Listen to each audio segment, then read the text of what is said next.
Hello, once again. Now, the recent events in Europe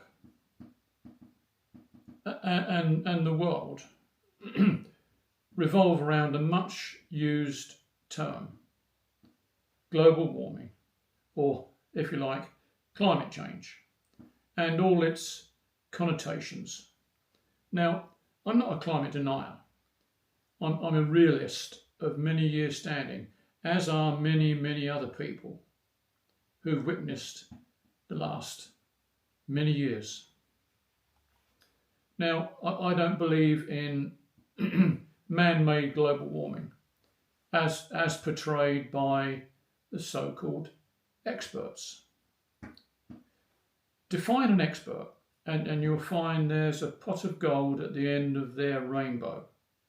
It's a well-known fact that human beings, from the top tier, politicians, judges, policemen, doctors, and ordinary Joe Bloggs, can be tempted by money. And many of them can be tempted by greed. And no one is above this. Only the price is negotiable. And any one of us with a sense of proportion knows damn well that the human race cannot continue on our destructive path.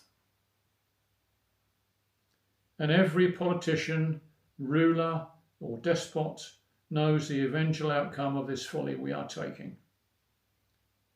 Consequently, action is being taken right now, believe it or not. Yes, there are numerous coal-powered power stations being created, but to what extent will the damage be? I'm pretty sure knowledge and awareness are keys to what happens in the future. We're not stupid. We do know that we can alter things, and I'm hopeful of that. And awareness is on the minds of sane leaders. But unfortunately, sanity is not part of ambitious sociopaths. We as humans beings only progress from the knowledge of our mistakes and not from climbing the ladder of ambition. And maybe philosophy is the answer, but unfortunately most philosophers disagree. Just ask Socrates. He was famous for his arguments and paid for them with his life by willingly drinking hemlock in full view of his students. A brave man or a fool? Who's to decide? Now, the unattainable goal of net zero, it is not only impossible, but totally unnecessary. Carbon dioxide isn't the poison it's made out to be. Plants thrive on it, and it's essential for their existence. Just look up the percentage of our atmosphere that is actually carbon dioxide. It's minute, and it's not rising as they tell us. It's nonsense. However, I can understand why certain people are concerned about diminishing resources and population expansion. But let's be honest about why we need to act and not blame things out of our control. And we humans are many things. We are fickle, feckless, fatuous, and most of all, fatalistic in accepting that we cannot change anything. But that is just not true. Human resilience, it's a difficult word, human resilience is legendary throughout our existence on this planet. It's only popular idioms that try to persuade us how vulnerable and weak we are by forcing fear upon us in any way they can.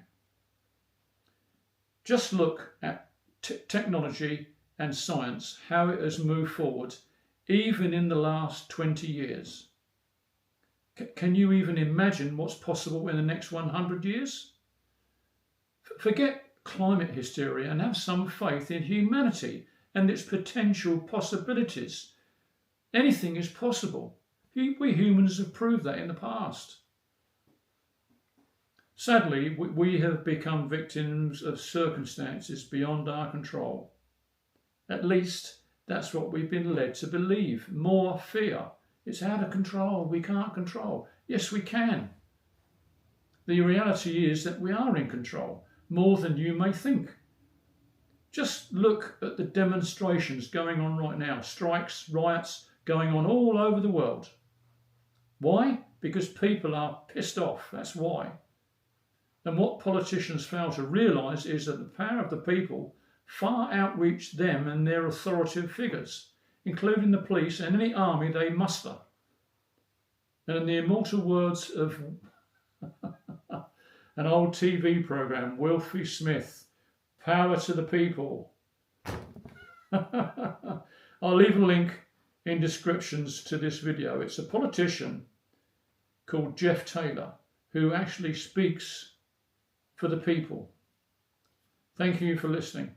Please uptick me. It does help the algorithm, and more importantly, just to inform people what is going on. Bye-bye.